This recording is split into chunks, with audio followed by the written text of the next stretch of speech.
Nós desejamos um bom dia e as boas-vindas a todos que estão prontos, preparados para o segundo dia do segundo encontro de jovens investigadores da CPLP sobre África. Eu sou a Marli Santana e estarei fazendo a moderação deste primeiro painel de hoje. E nós teremos uma temática voltada à área da saúde, cujo tema principal está aí na tela. Será que podemos inovar através da tradição?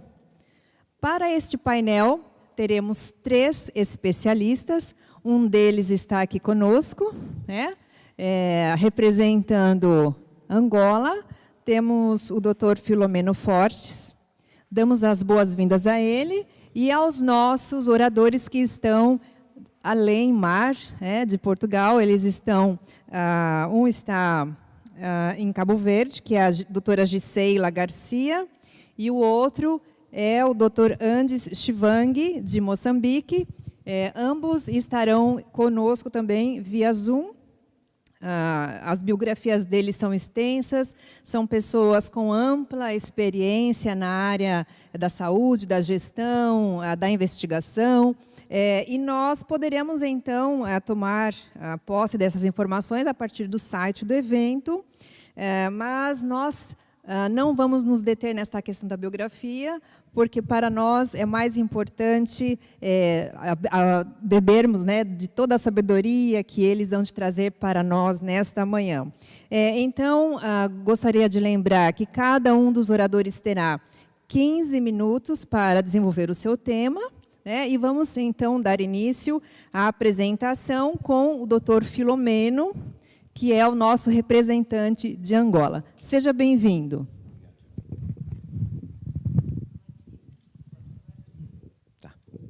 Muito obrigado. Eu queria começar por agradecer a gentileza do convite que me foi feito pela Cristina Molares de Abril. Para mim é uma honra poder dar este pequeno contributo a esta sessão. Queria cumprimentar também a professora Marli, é um prazer tê-la como moderadora. Cumprimentar os colegas de Cabo Verde e Moçambique, que são companheiros de painel. Cumprimentar os presentes e todos aqueles que nos acompanham à distância. O tema, naturalmente, é bastante complexo, não é um tema muito fácil de se abordar. E a minha primeira questão é possível inovar com a tradição? Eu direi que sim. Mas não basta dizer que sim. Por que temos que procurar inovar com a tradição? E como é que podemos inovar com a tradição? Isto começa naturalmente por uma definição de alguns princípios, de conceitos. O que é exatamente tradição, o que é inovar, o que é inovação, e nós diríamos que tradição, do ponto de vista etimológico, do ponto de vista latino, é muito baseada em costumes e memórias. E quando nós estamos a falar em costumes e memórias, estamos a falar em cultura, e quando falamos em tradição, há 3 elementos que chamam logo a atenção. Uma tentativa para algum centralismo, para um dogmatismo. Significa que, do ponto de vista tradicional, eu sou um médico antigo, eu é que conheço, eu estudei e tenho alguma resistência à inovação, às mudanças. Portanto, este é um ponto que tem que ser colocado quando estamos a falar no princípio de tradição. Quando falamos em inovar, inovar é criar algo novo ou aperfeiçoar algo que já existe. Então aqui temos o antagónico da tradição. Quando falamos em inovar, nós estamos a falar em open mind, espíritos abertos, estamos a falar em empreendedorismo, estamos a falar em competitividade, estamos a falar em trabalho de grupo. E isto faz toda a diferença e eu penso que é por aqui que nós temos que refletir. Vou passar a um exemplo prático. Inovação, tradição. Vou dar o exemplo da malária. A malária é a principal causa de morbilidade, é a principal causa de mortalidade em África. E vou dar só o exemplo do diagnóstico. Nós começamos com o diagnóstico da malária durante séculos apenas do ponto de vista clínico. O médico punha a mão na cara, tem malária, fez convulsões, portanto, ele tem febre, tem convulsões, é malária, vou fazer o tratamento. Evoluímos para a microscopia.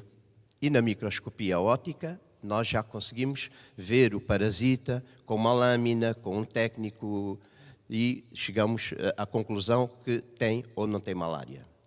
Há poucos anos atrás, nós já temos uma inovação. Temos um teste rápido de malária que nos permite facilmente fazer o diagnóstico. 5, 10 minutos eu tenho o diagnóstico se o paciente tem ou não tem malária. Esta evolução, esta inovação não veio por acaso. Se nós voltarmos na história, na década de 1940, houve um grande boom científico a nível mundial, com o aparecimento de 3 ferramentas fundamentais. A ferramenta da eletroforese, que não existia até essa altura, a microscopia eletrónica, também trouxe novidades aqui, e foi possível, a partir dessa altura, começarmos a perceber que não bastava o médico sentar-se em frente do doente, tradicionalmente, e dizer, olha, você tem febre, você fez convulsões, você tem malária e vai fazer o tratamento. Começamos a perceber que era preciso juntar a outra componente da ciência, que é a biologia. Portanto, nós hoje estamos a falar de biologia, estamos a falar de saúde. Então, a biologia, que é a ciência da vida, é ela que nos traz todo o ensinamento sobre o que é a célula, o que é a molécula, como é que os organismos evoluem, e foi possível, a partir de 1940, então, fazermos a junção da biologia com a medicina. E surgiu aquilo que nós chamamos hoje a biomedicina. Portanto, foi na década de 40 que começou efetivamente este contraste já entre inovar e a componente da tradição. Vantagens que nós tivemos com esta dinâmica. Começamos a perceber também que o médico não pode trabalhar sem a tecnologia. E então, para além da biomedicina, surgiu a biotecnologia. Falávamos de ética já secularmente. Com a biomedicina, com a biotecnologia, desenvolvemos a bioética. Quer dizer que, neste momento, nós estamos a trabalhar com biomedicina, estamos a trabalhar com a biotecnologia, estamos a trabalhar com a bioética. E, nos últimos tempos, e este é um desafio para esta inovação com a tradição, já percebemos que a bioestatística também é um elemento fundamental.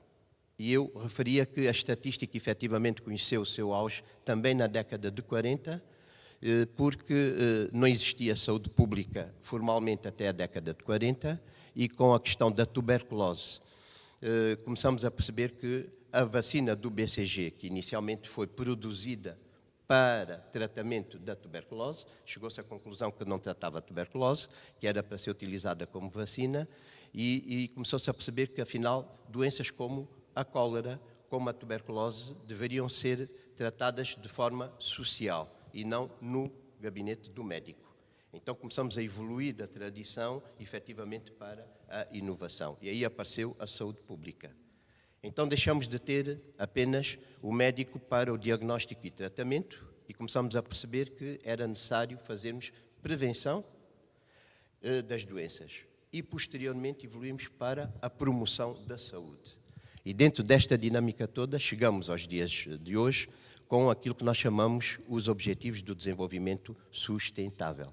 Quer dizer que eu hoje estou voltado não para o doente que tenho à frente especificamente, mas tenho que estar com uma visão de saúde global, e o grande desafio de inovar com a tradição hoje coloca-se efetivamente em nós assumirmos que as metas, os Objetivos de Desenvolvimento Sustentável, que são 17 e que são transversais, embora tenha 2 que sejam bastante específicos. Um dos objetivos é saúde de qualidade, outro objetivo é educação de qualidade. Esses dois objetivos são comuns a todas as outras componentes, mas, na verdade, os 17 objetivos são todos transversais, incluindo a igualdade de género, por exemplo, a proteção do meio ambiente, das questões climáticas, que são situações que hoje nos preocupam. Portanto, isto é apenas um background, temos 15 minutos para falar, é para percebermos que, indo para a África, qual é efetivamente a situação. Do ponto de vista sanitário, nós temos coberturas sanitárias muito baixas. A maior parte dos países africanos tem apenas 60% de cobertura sanitária. Isso quer dizer que 40% da nossa população não tem acesso a cuidados de saúde. Também temos poucos médicos, temos poucas faculdades, temos poucos enfermeiros e temos pouca tecnologia. Efetivamente, os testes rápidos vêm ajudar, porque permitem que eu não tenha que dar uma formação durante 2 anos a um técnico de laboratório para me fazer um teste de malária ou para fazer um teste de VIH-Sida. Temos a prova agora com Covid, qualquer pessoa hoje consegue fazer um teste rápido, mas em África, efetivamente, nós temos um grande desafio com as questões tecnológicas, com as questões do diagnóstico das doenças. Por outro lado, a África começou, do ponto de vista demográfico, a ter uma grande concentração de população a nível urbano. Este é um desafio na inovação com a tradição.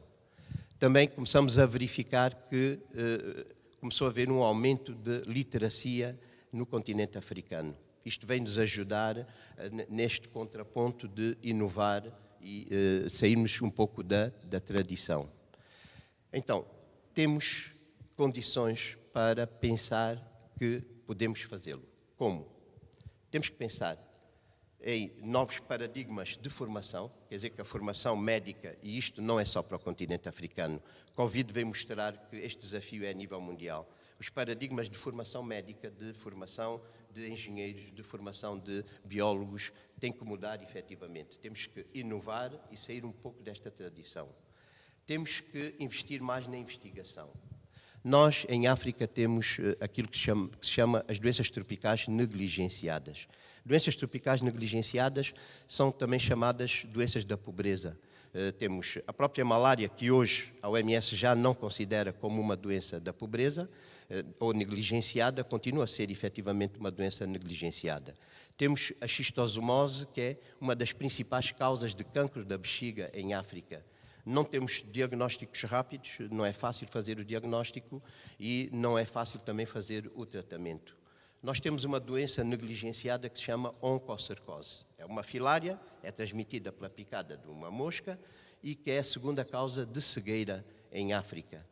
E estas doenças, efetivamente, precisam de meios de diagnóstico novos, precisam de tratamentos mais modernos, com menos efeitos colaterais, e tudo isto só vamos conseguir atingir se tivermos líderes políticos que assumam que a inovação é uma prioridade e que essa inovação deve ser feita com a nossa juventude, portanto é o primeiro princípio. Segundo, nós temos que melhorar ainda mais a nossa literacia. Terceiro, o ano passado, em novembro, não foi a Unicef, foi um organismo internacional, a Unesco. A Unesco lançou o desafio para a ciência aberta. Ciência aberta é algo que já se faz na Europa, que já se faz na América e que em África nós não temos ciência aberta. Ciência aberta permite uma articulação e uma partilha de conhecimentos entre os vários países, entre as várias gerações e entre aquilo que é a modernidade e aquilo que é a tradição. Nós temos, a nossa juventude tem que partir para a ciência aberta e essa ciência aberta tem que ser com as nossas unidades académicas, com as nossas unidades de investigação. Portanto, ciência aberta é um desafio para que a gente consiga atingir este desiderato de inovar na tradição. Penso que já cheguei aos meus 15 minutos e fico por aqui. Obrigado. Muito bem.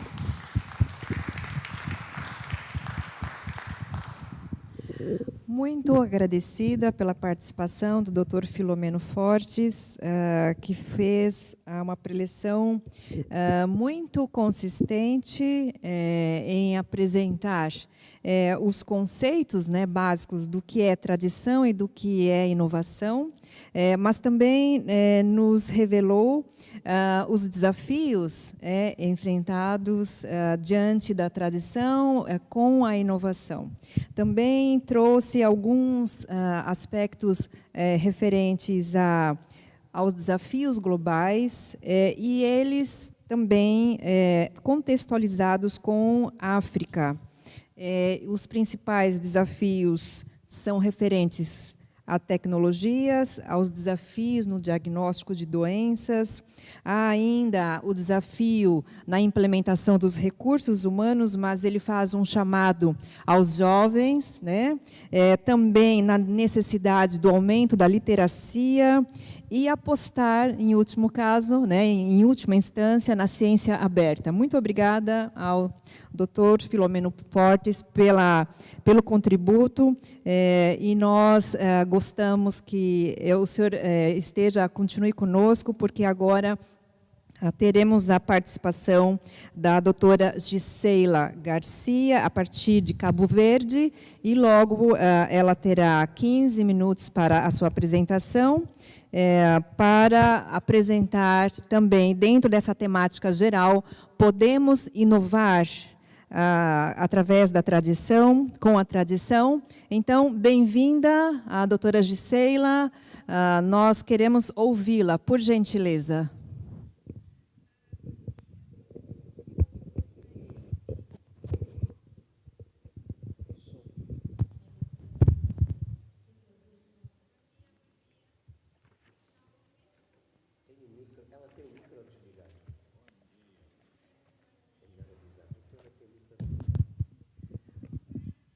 Doutora Giseila, o microfone está ligado, por gentileza?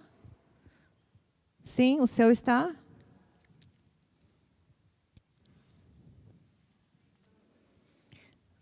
Eu acredito, então, que talvez precisemos da ajuda técnica.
Sim, agora sim.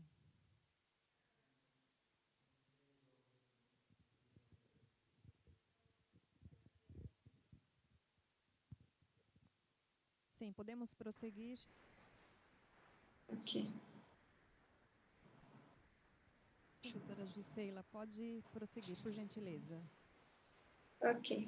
Então, bom dia mais uma vez. Não estavam a ouvir, ainda bem que resolvemos, né? Problemas técnicos. Então, podemos inovar com a tradição. Como o doutor falou anteriormente, é um tema muito, pronto, parece fácil, mas, contudo, traz uma base de dificuldade, porque pensando em todo o processo, né, que já fizemos até chegar até aqui, né, até hoje. Contudo, quando eu pensei, eu refleti melhor sobre este tema, eu pensei que para que aconteça esse processo, talvez seja necessário voltarmos atrás, né? Discutirmos a questão da decolonialidade, discutir a a forma como fazemos a ciência, a forma como aprendemos a ciência e talvez traçar novas metodologias, né, a partir de novos paradigmas, como também o doutor referiu muito bem, né? E a partir dali eu entendo que tanto a questão da epistemologia, tanto o paradigma intelectual e o político devem estar interligados para que esse processo da decolonização aconteça, né? Porque tem uma frase célebre que eu gosto, que é nada de nós sem nós, né? Então, fazer ciência a partir de novas referências, a partir de referências feitas por nós e a partir da questão da culturalização e da questão das relações que tivemos e que temos com a colonização, com o colonialismo e as diferentes formas de poder, né? E a partir dali possamos questionar realmente a hegemonia da produção do conhecimento, a hegemonia da produção do saber, dos nossos discursos e pensar para onde vamos, né? A partir do lugar onde estamos, a partir de quem se fala e de como se fala, né? E só assim possamos reforçar, né, o referencial teórico necessário e a partir dessas novas paradigmas que eu falei no início. Então, essa introdução é só na tentativa de trazer uma alerta, ou talvez plantar uma sementinha nessa questão do pós-colonialismo, de toda essa concepção e de reformular, né, de inovar a ciência de África para a África, tendo em conta toda a nossa ancestralidade, né? A partir de reflexões que enquadram novos enfoques e modos de descrever objetos de estudos, que também está elencado com a forma das construções de outras narrativas, de novas narrativas, nesse caso, e também essa interligação dos momentos da pesquisa, do campo da pesquisa, do campo da escrita, mas no sentido amplo das novas epistemologias, né? Então, eu enquanto epidemiologista, enquanto cientista, o que eu tenho feito para inovar? E aí trago o exemplo da minha tese de doutoramento, que é a contribuição da abordagem interseccional para a compreensão das disparidades de gênero e raça, cor da pele em saúde. E ali eu trago exemplos com comportamentos de risco, né? Consumo excessivo de álcool e tabagismo e incidência e controle de diabetes mellitus tipo 2. Então, o que tem de novo aqui, né? O que tem de novo? Tem de novo uma nova metodologia, uma nova abordagem metodológica, que é a interseccionalidade. Então, o que é interseccionalidade? Interseccionalidade é uma teoria que surgiu há 30 anos atrás, mas abordados em estudos qualitativos, mas que agora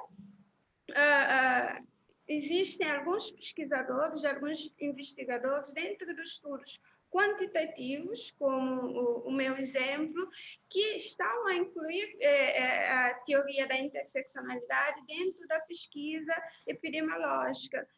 Por exemplo, a teoria da interseccionalidade é uma teoria que defende que nós, indivíduos, nós somos atravessados por um conjunto de identidades, né?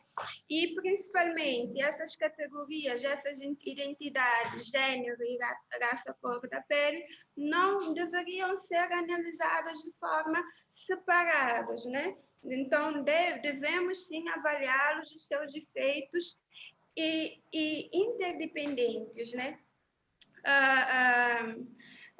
Afirma, né, a teoria da interseccionalidade afirma que nós, ao longo da vida, atravessamos por várias fases de talvez micro, macro, opressões ao longo da vida que devem levar em conta. Na epidemiologia, o que é que nós fazemos? Nós analisamos as variáveis, tendo em conta, por exemplo, os fatores de risco. Nós vamos avaliar as variáveis separadas. Então, o que é que eu fiz de novo aqui? Eu criei uma variável de cruzamento, de intersecção entre essas duas identidades, no sentido de visibilizar, de não subestimar os resultados, né? Então, a interseccionalidade é uma abordagem que fornece para saúde pública e saúde coletiva novas estruturas de análises e permite investigar como as múltiplas dimensões de disparidades, de desigualdades, e na minha tese eu trago gênero e raça, cor da pele, mas podemos, tendo em conta também a realidade, o contexto, podemos trazer outras variáveis e buscar essa intersecção, esse cruzamento e avaliar a sua associação. Então, o primeiro artigo foi intersecção raça, cor da pele, gênero, tabagismo, consumo de álcool, que eu avaliei com dados do Brasília e eu pensando no quê? Eu sou cabo-verdiana, sou bolsista do doutoramento de CNPq entre 2018 e 2022, fui bolsista, né? Contudo, não consegui dados de Cabo Verde e tive que trabalhar com dados da África diaspórica. Eu penso assim nessa linha e penso em como trazer a teoria da interseccionalidade para o contexto de Cabo Verde, tendo em conta a insularidade, tendo em conta as diferenças, né, as desigualdades sociodemográficas que temos aqui e tendo em conta vários aspectos. Então, isso é só trazer um exemplo, né, de como que ao avaliar, né, essas variáveis juntas, nós conseguimos dar uma maior visibilidade a populações específicas, né? Tendo em conta as suas características, as suas demandas, não é? E assim possamos traçar políticas e programas de saúde para essa população específica e não generalizar. Nessa busca, né, nessa pesquisa para a tese, eu deparei com também alguns estudos na Nigéria, em outros países da África, por exemplo, que introduziram a teoria da interseccionalidade, a abordagem metodológica da interseccionalidade dentro dos estudos quantitativos, no sentido de também visibilizar outras camadas da população, como pessoas com necessidades especiais, fazer essa interligação com a questão das mudanças climáticas e as desigualdades, tanto desigualdades ambientais, então, e o racismo ambiental no seu todo, né? E, portanto, era isso, tentar trazer uma nova forma, né, de análise que nos permite visibilizar e grupos, visibilizar tanto grupos que em situações de vulnerabilidade e também tentar traçar, né, traçar políticas de saúde que levam em conta demandas nesse grupo. Por exemplo, eu tenho aqui o exemplo da minha tabela 3, que visou avaliar os resultados, né, da associação entre intersecção de raça, cor da pele, gênero e consumo excessivo de álcool. E as minhas, a minha variável independente, mulher branca, mulher branca, mulher pardo, mulher preta, homem branco, homem pardo, homem preto. Então, são essas as minhas categorias interseccionais. Podem ver que eu não estou a analisar só mulher e homem no sentido mais geral, mas especificando por gênero e raça, cor da pele. E quando vamos avaliar a chance do consumo de álcool, o homem preto tem uma chance de 4 vezes mais, né, comparado à mulher branca. Então, na análise tradicional, ele dá 1,75 vezes mais, menos que 2 vezes mais, porque na análise tradicional eu estou a avaliar o homem em relação comparado à mulher, né? Já que a mulher bebe menos, né? Sendo a minha categoria de referência. Então, esses aspectos também nos permitem avaliar também como acontecem as diferenças, né, intra-raça ou diferenças intragênero, que realmente são diferenças gritantes, porque quando, por exemplo, aqui eu tenho uma análise estratificada dessa associação, né, segundo a raça, de acordo com o gênero, né? Então, aqui no consumo de álcool, podem ver que as diferenças raciais, né, do consumo de álcool foram maior em mulheres do que em mulheres pretas, mulheres negras, pretas, né, comparado aos homens, né? Porque o odds, a razão de chance, é muito maior, é muito discrepante, né? A comparação dos odds é muito discrepante em relação às mulheres do que em relação aos homens. Então, por que segundo a literatura, as mulheres bebem menos? Contudo, quando fazemos uma análise estratificada, identificamos que a mulher preta, né, ela bebe muito mais quando fazemos uma análise intragênero. Será por causa desses níveis de opressões ou micro-opressões que ela atravessa ao longo da vida? Ou então será por causa da dupla, tripla carga de trabalho? Discutindo essa relação também do gênero, associado a questões dos comportamentos de risco. E mais para frente também eu venho discutindo essa relação com o controle excessivo, com incidência e controle inadequado de diabetes, que também traz resultados também muito interessantes nesse quesito.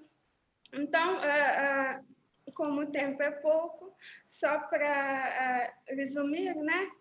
Essa abordagem, né, interseccional dentro da epidemiologia traz novos desafios, mas também traz uma lente que nos permite dar uma maior visibilidade e tentar entender melhor como acontece essa dinâmica, né, da distribuição das doenças num determinado lugar e num determinado momento, né? O tempo é curto, mas espero que tenha passado a mensagem.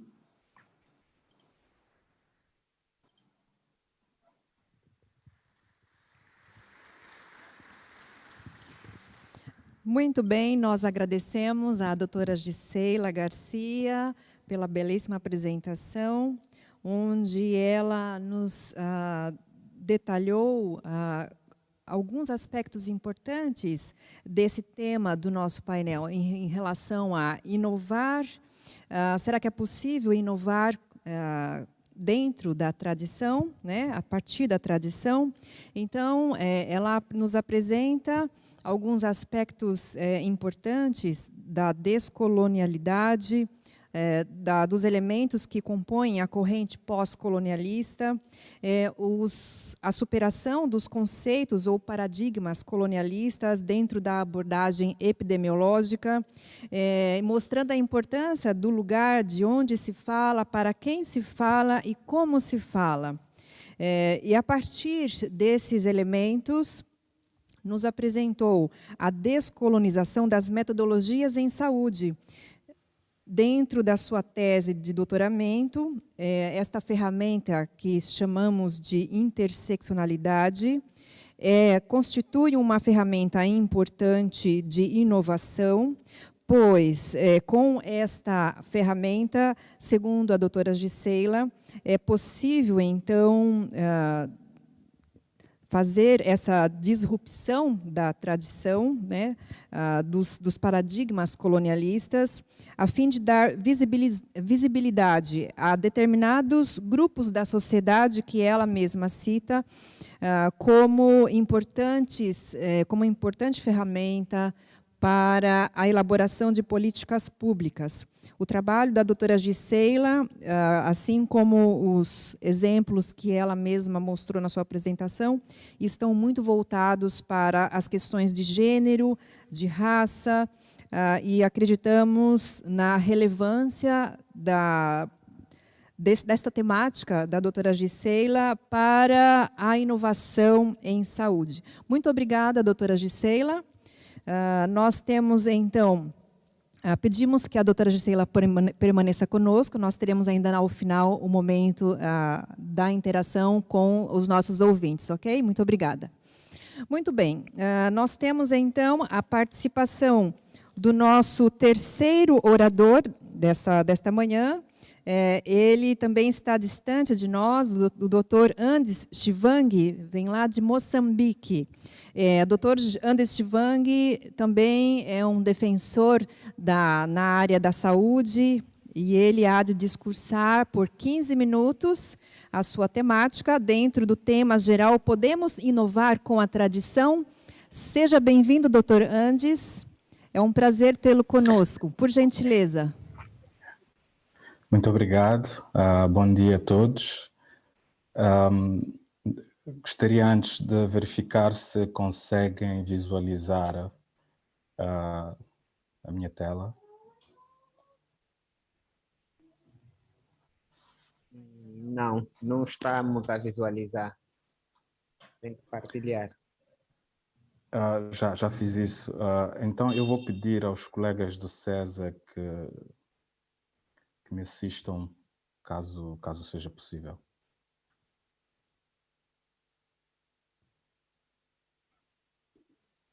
Agora sim, agora estamos a visualizar.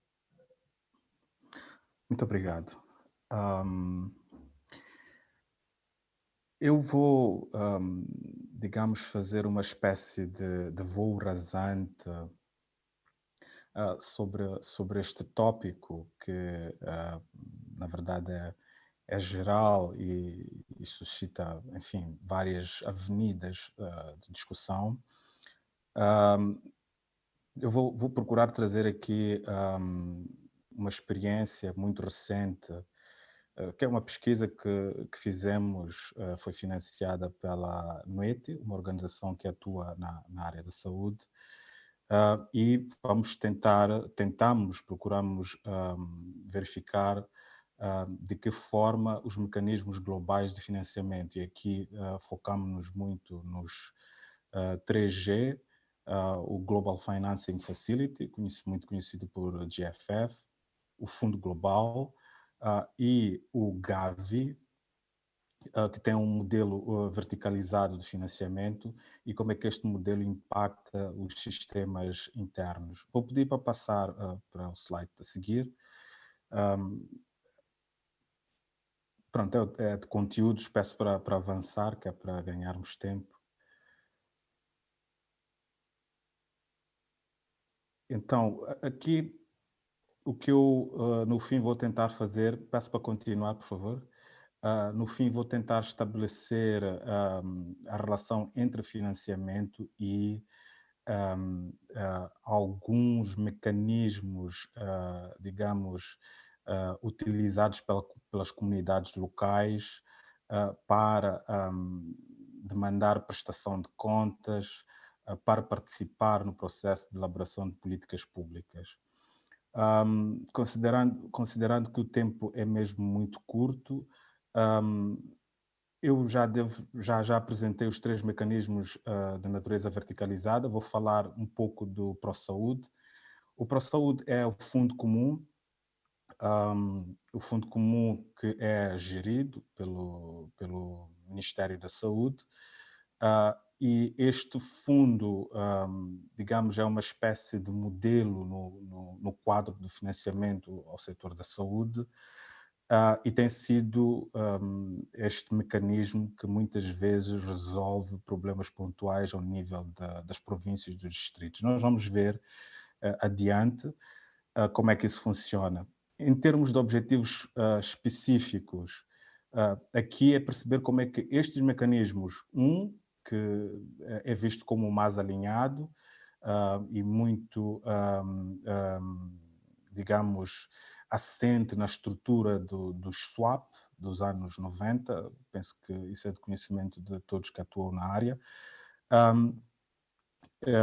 e os outros que são de natureza mais diagonal, todos estes, ao interagirem e ao canalizarem fundos para o Ministério da Saúde, acabam por gerar fragmentação, com exceção naturalmente do MISAL, do ProSaúde, perdão. O outro objetivo que tentamos verificar é a questão dos custos administrativos, outro aspecto, a questão dos custos administrativos de transação, a questão da previsibilidade, que impacta muito no ciclo de planificação e orçamentação do setor, a questão da gestão das finanças públicas. Procuramos olhar para todos esses aspectos. Naturalmente que aqui nesta breve intervenção não vou falar de todos eles, vou focar apenas naqueles aspectos mais ou menos salientes. Por favor, podemos passar ao slide a seguir. Sob o ponto de vista de metodologia, peço para avançar, a organização aqui não está muito... Nós fizemos entrevistas semi-estruturadas a aproximadamente 23 informantes-chave, distribuídos entre parceiros de cooperação que estão congregados no que nós chamamos de Health Partners Group, grupo de parceiros que financia o setor da saúde, digamos, funcionários, altos funcionários do Ministério da Saúde, que eu aqui vou muitas vezes designar por MISAL, e, naturalmente, os assessores do Ministério da Saúde, que muitos deles trabalham para os parceiros de cooperação. E aqui, quando falamos dos parceiros de cooperação, estamos a falar de todas aquelas agências de desenvolvimento e embaixadas que canalizam fundos para o Ministério da Saúde. Fizemos igualmente uma revisão dos documentos oficiais, e aqui destacar o plano estratégico do setor de saúde, destacar a estratégia de financiamento ao setor de saúde, e há variedíssimos documentos, a revisão do meio termo do setor, etc. E também fomos olhar um pouco para a literatura académica. Por favor, a seguir.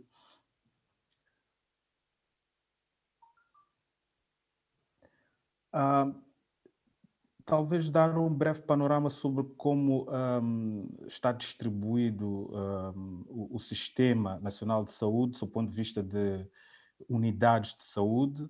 Portanto, temos os centros e postos de saúde como o níveis primário, no secundário, os hospitais rurais distritais, e ao nível terciário temos os hospitais provinciais, no quaternário já temos os serviços especializados, e aqui é o exemplo do Hospital Central de Maputo, o Hospital Militar, sobretudo estes dois. Não é? Bem, eu vou passar muito destes aspectos contexto. O que eu posso destacar aqui é o fluxo de financiamento para o distrito, para a província e para o distrito. Para que uma unidade receba financiamento, ela tem que ser unidade gestora beneficiária. E esta unidade gestora beneficiária, só com esta, digamos, característica, é que pode receber e gerir fundos. E isto tem impacto ao nível, sobretudo, das unidades sanitárias, que não são unidades gestoras beneficiárias. As unidades gestoras beneficiárias, ao nível dos distritos, são os serviços distritais de saúde, e estes serviços distritais não olham só para a área da saúde, olham também para a área da mulher e ação social. E isto tem implicações na medida em que os critérios da alocação de recursos financeiros são determinados mais por fatores de natureza política do que propriamente de natureza técnica estabelecidos pelo Ministério da Economia e Finanças. Há aqui dados que eu trouxe que queria ter partilhado convosco, sobretudo relativos à taxa de natalidade, mortalidade infantil, etc. Mas eu vou também passar, vou também saltar, se me permitirem. Por favor, passemos para o slide a seguir. No contexto, em relação à economia política do setor de saúde, eu vou destacar aqui três aspectos.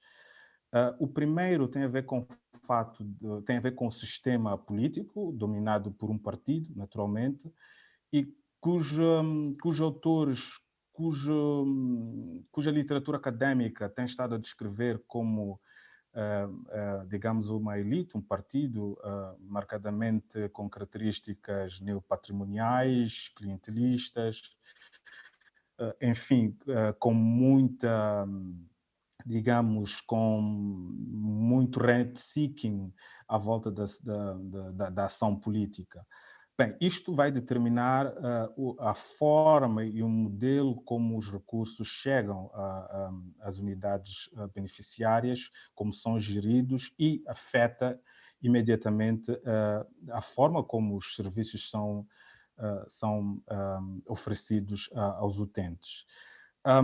Existe uma outra dinâmica, que é uma dinâmica, não é nova, mas tornou-se saliente recentemente, que tem a ver com a característica de narco-estado que começa a emergir.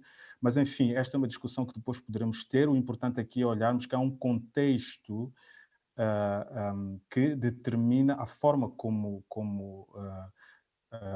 os recursos são geridos no geral. Passemos, por favor, para o slide a seguir.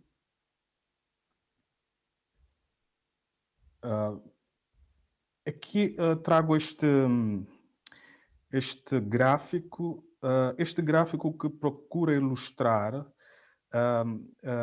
é, digamos, esta tendência sob o ponto de vista de financiamento ao setor. O marco que é utilizado muitas vezes é a declaração da Abuja, que coloca 15% como o teto mínimo que os países africanos devem atingir para garantir alguma qualidade e alcance dos serviços de saúde. E este gráfico que mostra é que o país oscila à volta dos 9% neste intervalo de 10 anos. A declaração de Abuja em si, ou seja, este teto em si, ele não garante que os serviços sejam oferecidos com qualidade. E começa-se a questionar até que ponto este teto não deve ser revisto e muito provavelmente voltarmos aos critérios estabelecidos pela OMS, que coloca o produto interno bruto como um marco provavelmente mais adequado para garantir que o setor da saúde tenha financiamento adequado. Em termos de produto, estamos à volta de 3%, muito longe do que é estabelecido pela OMS. Por favor, passemos para o slide a seguir.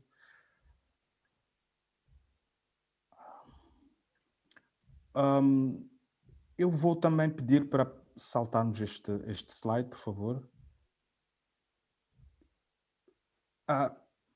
Uma das coisas que nós fizemos antes de abordar os 3G, que seria Gavi, Fundo Global e o GFF, e mais o ProSaúde, foi olhar para o maior mecanismo vertical de financiamento ao setor de saúde, que é o mecanismo do Sistema das Nações Unidas, o PEPFAR.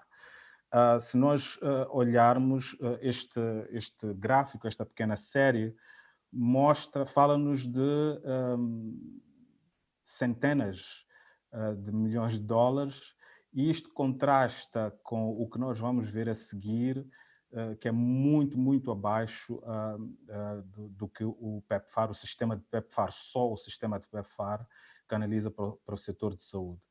Quando dizemos que é um sistema vertical, pela definição, assim de forma simplificada, diríamos que neste caso concreto não passa pela conta única do Tesouro e não é on budget. E por outro lado, estes sistemas verticais focam-se em doenças específicas, no caso HIV, e também acabam por criar estruturas paralelas às estruturas do setor de saúde. Por favor, passemos ao slide a seguir. Trago aqui o ProSaúde como o primeiro mecanismo, tal como já referi. De forma breve, podemos dizer que o ProSaúde, até este momento, está na sua terceira, digamos, versão ou edição, como alguns chamam. Na sua o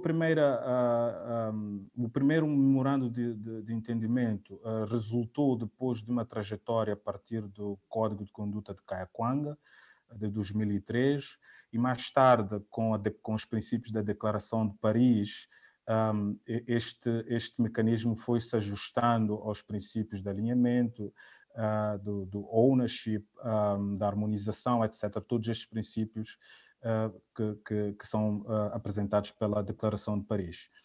A segunda edição, ou o segundo memorando, é aquilo que apresenta o maior número de parceiros de cooperação, 15 ao todo.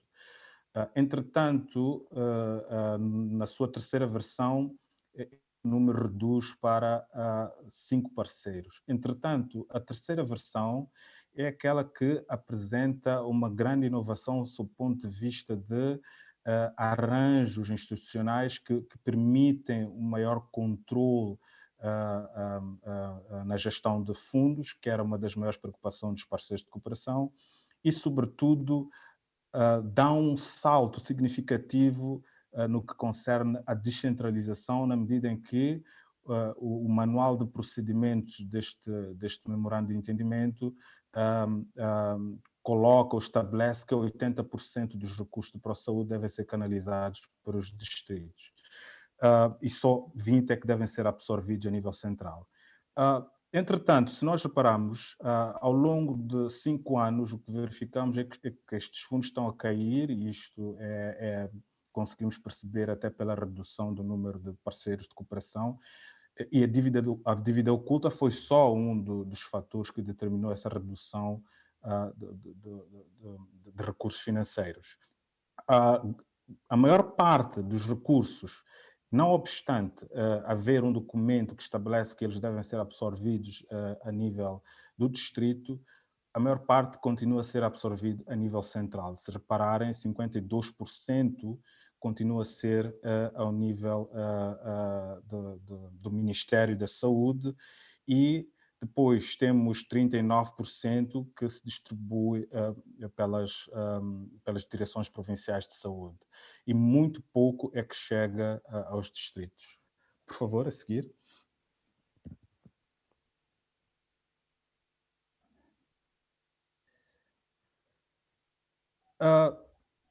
O essencial sobre o pró-saúde, existe muito que podemos abordar, mas o essencial a referir aqui seria que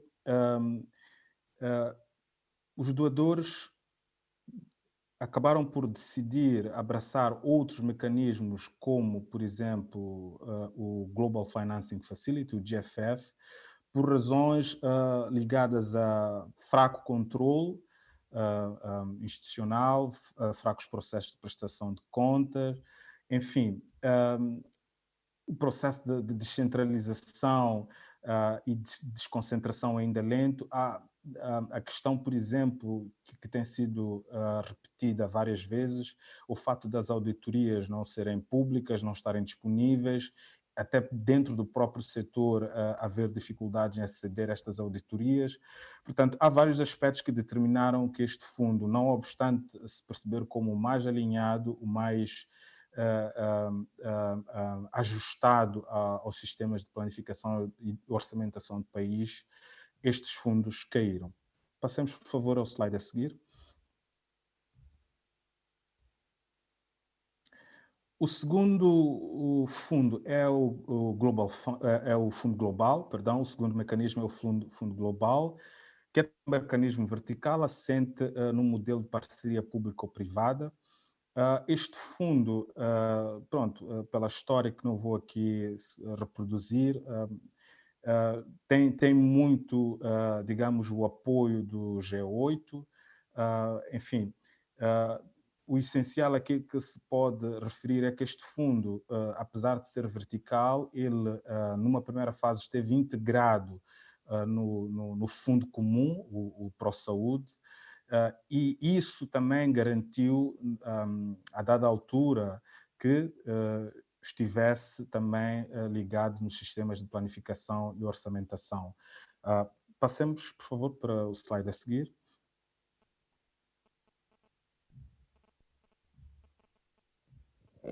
Nós precisamos... Alô? Oi. Ok, obrigada. Assim é melhor, né? Sim. Doutor Andes, peço desculpas, mas nós já precisamos encerrar a sua preleção, já estamos a extrapolar o tempo. Pode-se concluir em 30 segundos, por gentileza. Tudo bem, tudo bem. Pronto, o que eu diria é o seguinte... No geral, estes mecanismos de financiamento não só criam distorções, mas também acabam por desafiar a forma de funcionar do Ministério da Saúde. Em termos gerais, o GFF traz uma abordagem, digamos, inovadora, pelo menos para o contexto rural de Moçambique, na medida em que introduz uma forma de financiamento diferente dos outros mecanismos. E esta forma de financiamento assenta no financiamento baseado no desempenho. O que é que isto significa? Significa que as unidades sanitárias, antes de receberem fundos, elas devem mostrar resultados, não é? E estes resultados são verificados através de duas ferramentas importantes, o cartão de pontuação comunitária e o Balance Scorecard. O Balance Scorecard verifica os resultados dentro das unidades sanitárias, o cartão de pontuação comunitária vai olhar para a perspectiva do utente. O CPC, que é o cartão de pontuação comunitária, é uma forma de prestação de contas e de participação do cidadão no processo de formulação de políticas públicas. Isto aqui, descendo especificamente para o tema de hoje, pronto, de forma muito breve o que eu posso dizer é que o CPC tem um forte potencial de garantir que o cidadão mais, digamos, pacato, aquele que vive na comunidade, muitas vezes com baixa instrução, possa garantir que as decisões tomadas ao nível central do ministro considerem as suas opiniões. E os livros de reclamação, as caixas de reclamação, têm um forte potencial de funcionar. E aqui podemos descer para um nível mais baixo que se integra no quadro daquilo que é hoje conhecido como leapfrogging. Leapfrogging é digamos, é um conceito que procura mostrar de que forma os países africanos estão a integrar serviços através da utilização das tecnologias de comunicação e informação.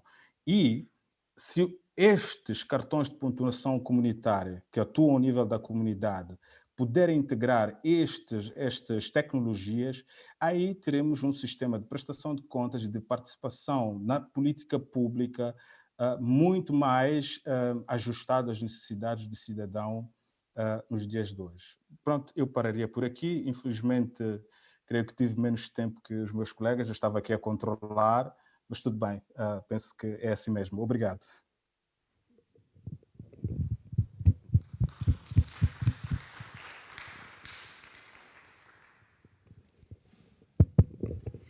Muito bem, agradecemos a participação do Dr. Andis Chivang, que falou a partir de Moçambique. Ele trouxe uma apresentação sobre uma avaliação, uma análise dos mecanismos de financiamento externo relacionados a um programa denominado Pró-Saúde, aplicado no país, né, Moçambique. Segundo o Dr. Andis Chivang, o fluxo de financiamento desse projeto, desse programa Pró-Saúde, através das unidades sanitárias beneficiárias, define o modo como os utentes serão atendidos. E na análise que foi feita através desse relatório, a análise da gestão dos recursos financeiros em saúde, foram fornecidos dados suficientes para mostrar que o Fundo Pró-Saúde, em sua terceira edição, possui algumas lacunas, né? Também demonstrando que Moçambique é um país que, em seu sistema de gestão financeira em saúde, está ainda aquém daquilo que é definido pelas autoridades globais de saúde. Mas, finalmente, ele apresenta um outro programa, um outro fundo global, denominado, as suas siglas GFATM, que vem a atender aos desafios referentes à SIDA, à tuberculose, à malária, e pode, integrado ao Pró-Saúde, melhorar o sistema de gestão de saúde do país, do financiamento dos programas de saúde no país, e ele vê nesse programa GFATM a inovação para implementar o sistema de gestão financeira em Moçambique. Muito bem. Obrigada, então, ao Dr. Andis Chivang. E agora nós passaremos àquele momento em que podemos analisar os temas apresentados pelos nossos oradores e também formular perguntas, né? Resolver as nossas dúvidas e saber um pouquinho mais daquilo que eles têm para nos oferecer em termos de conhecimento. Então, gostávamos de começar pelas damas. A doutora Giseila está preparada? Ok, a doutora Giseila. Para si, a primeira pergunta, nós queremos ver, através daquilo que nos apresentastes, como é que nós podemos acelerar o movimento de inovação em saúde em África, diante daquilo que apresentastes nesta manhã? Eu acredito acredito que a priori é necessário criar uma estrutura, né? Uma estrutura, um grupo de investigadores que tenha um mecanismo também, recursos para também, sustentar as pesquisas, dar continuidade nas pesquisas, porque eu, como investigadora, tenho passado por algumas dificuldades nesse âmbito também, principalmente depois de ter voltado para Cabo Verde, porque apesar de ter uma bagagem teórica e metodológica, que eu entendo que seja uma bagagem que irá enriquecer a ciência, a investigação em Cabo Verde, ainda tem essa questão de falta de incentivos no âmbito da inovação em ciência e que também essa falta de incentivos, tanto a nível, por exemplo, posso falar com propriedade, tanto a nível governamental, a nível macro, quanto a nível também de base, né? Porque nós não temos ainda essa cultura de pesquisa, de investigação desde a nível de base, e isso é necessário haver uma maior propagação nesse sentido. Então, acho que é isso. Ok, muito obrigada, doutora Gisela, pela sua participação. Nós queremos ainda, então, contar com o nosso colega lá de Moçambique, doutor Andes. Pode nos ouvir? Nós temos uma pergunta, uma curiosidade.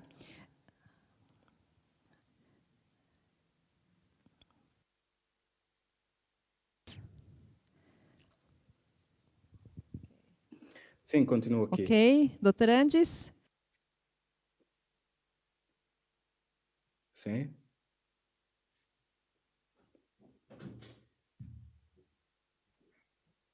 Da inovação nas finanças, né, em saúde, a gestão das finanças em saúde, nós queremos que o senhor nos diga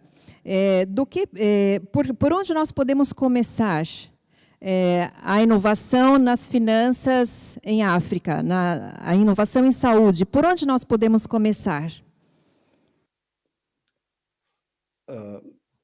Eu só posso falar do contexto que eu melhor conheço. Em África seria muito problemático, embora existam estudos neste momento a decorrer que procuram verificar até que ponto estes modelos de financiamento podem resultar em desenvolvimento, podem resultar numa melhor prestação de serviços, não é? Eu creio que no contexto moçambicano há um trabalho que já está a ser feito. Um dos aspectos tem a ver com os sistemas, a introdução de sistemas de pagamento do Estado, nós aqui chamamos de eSystaf, e esses sistemas, até o presente momento, só são conhecidos e dominados pelo Estado. E de que forma, por exemplo, o cidadão pode contribuir ou pode, através desses sistemas, garantir que haja demandar uma maior prestação de contas, ou seja, de que forma estes sistemas podem permitir uma maior participação. Sob o ponto de vista de inovação, significa que, ao nível, por exemplo, do eSystaf, temos que abrir uma janela, e essa é a discussão que existe agora, uma janela de interação. É verdade que as questões de finanças públicas são restritas a um público muito específico, um público informado. De qualquer forma, este público tem de poder também aceder a isso. E discutir inovação, tal como referiu o primeiro interveniente, é muito geral, é muito abrangente, e aqui, ao apresentar esta pesquisa que está em curso neste momento, o que eu tentei fazer foi, o que eu pretendia fazer era estabelecer uma relação entre o financiamento e as formas de participação na comunidade para processos de prestação de contas. Como é que as comunidades estão a inovar, como é que elas estão a integrar-se nesse processo de prestação de contas, tanto ao nível dos parceiros de cooperação quanto ao nível do governo. Agradecemos, então, a participação do Dr. Andes. E, finalmente, Dr. Filomeno Fortes, na sua apresentação, citaste um elemento muito importante, que são os jovens, né? Nós temos esse evento, ele foi organizado, né? Ele foi todo delineado pensando nos jovens investigadores da CPLP. Então, com toda a sua experiência, né, a sua trajetória na área da saúde, eu sei que o senhor também é professor, né, é gestor, tem assim uma vasta experiência em vários vertentes, né, de trabalho. Nesta manhã, qual seria o seu conselho diante dos desafios que nós temos de vencer, né, superar esses paradigmas do que é ainda a tradição, né, como o senhor mesmo apresentou? Os jovens, eles têm muitas ideias, são muito criativos, mas muitas vezes eles acabam recuando por conta dos grandes desafios que eles encontram no terreno. Então, qual seria o seu conselho para os jovens que estão, investigadores que estão a nos assistir, né, nesse evento, para que eles possam inovar, para que eles possam superar, né, a zona de conforto que ainda nós chamamos de tradição? Bom, eu começaria por dizer que, a nível macro, há necessidade de, em África, nós juntarmos a ciência e tecnologia com a saúde. São ministérios que normalmente estão separados e que nos nossos países nem sempre há uma ligação entre essas duas áreas. Segundo, nós precisamos de um desenvolvimento de investigação que seja translacional. O que é que isto quer dizer? Que muitas vezes em África nós fazemos investigação que depois não se aplica à nossa realidade e não serve, por exemplo, para apoiar as políticas públicas. Então nós temos que ter uma investigação que seja interdisciplinar, que seja multidisciplinar e que seja translacional. Quer dizer que tudo aquilo que eu faço, tudo aquilo que eu investigo tem que ter uma aplicação prática, senão não vou conseguir financiamento, não vou conseguir publicação, não vou conseguir que seja aceita naturalmente. Infelizmente, o que nós verificamos nas pós-graduações, nas teses de mestrado e de doutoramento, muitas vezes é que os nossos jovens defendem temáticas que servem para ele obter o título de mestre ou do seu PhD, mas depois não servem para os políticos utilizarem como estratégias nos sistemas políticos. A outra preocupação são os planos nacionais de desenvolvimento sanitário dos nossos países. Têm que ser inovados. E têm que ser inovados também com os planos nacionais de desenvolvimento de recursos humanos. São duas preocupações que nós temos que continuar a lutar. E que os nossos jovens depois têm que se integrar em termos da investigação, da pedagogia e, principalmente, eles procurarem muita cooperação e aquilo que nós já dissemos, ciência aberta. Ciência aberta tem muito a ver com esta interação que entre os africanos há muito pouca. É mais fácil nós termos os africanos a interagirem com os europeus do que a interagirem entre si. Quer dizer que aqui as estruturas a nível da África têm uma grande responsabilidade em termos políticos e em termos de estratégia e em termos de projetos estruturantes. Muito bem, muito obrigada. Eu acredito que nós estamos... o nosso tempo do nosso painel já encerrou. Nós agradecemos a participação dos nossos oradores, dos nossos ouvintes, dos nossos participantes online e vamos seguir adiante. Muito obrigada.